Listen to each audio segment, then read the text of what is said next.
We started leading in small groups about 13 years ago. God really laid it on our hearts to do something together. I thought this was a good introduction and a good way to get to meet people as well as a way to begin to serve. We felt that our calling from God was to be a small group leader after being in small groups previously. There was some apprehension, not knowing who was going to sign up. I thought, well, we don't really know anybody, and who will come to our small group? I was afraid of people coming to my house every week, that it would be too messy or that it wouldn't be put together or... Once we started, the fear and apprehension of not knowing who was going to be signed up went away because they're people just like us.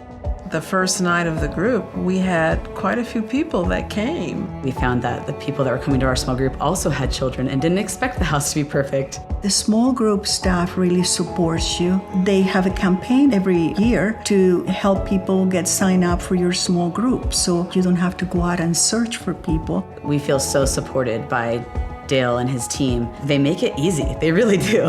One of the fears of starting to lead a small group, the concern that they don't know the Bible well enough, they don't have enough biblical training. The small group leadership provides you with enough tools to be able to successfully lead a group.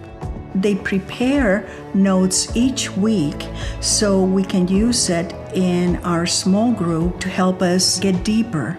Probably the most important thing that they do is just the level of encouragement. Personally, they've given us advice. They've talked us through some situations. They help you identify your role. You're not a teacher, you're not a counselor, you're really a facilitator.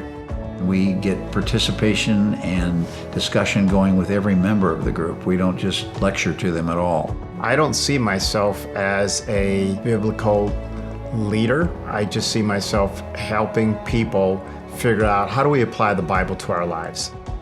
As a church as big as Shadow Mountain, you think a lot of times that all the needs are being met.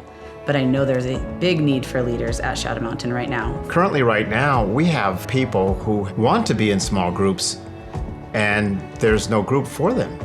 We have one of the greatest pastors in the world, and I think that everything he says in the sermon is worth studying, but it has to be reinforced.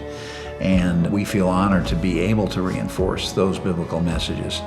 Being a leader has benefited me and Dwayne together and also individually. It's kept me striving for the Lord and striving to be better with my husband.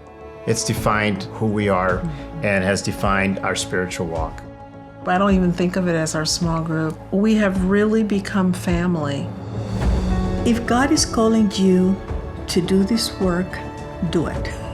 We need you. God's going to use you in big ways, and you won't regret it. You will cherish this time forever. If you're feeling compelled to learn more about leadership, come out to Main Street after the service, and we'll take that next step of faith with you. We'll see you after the service.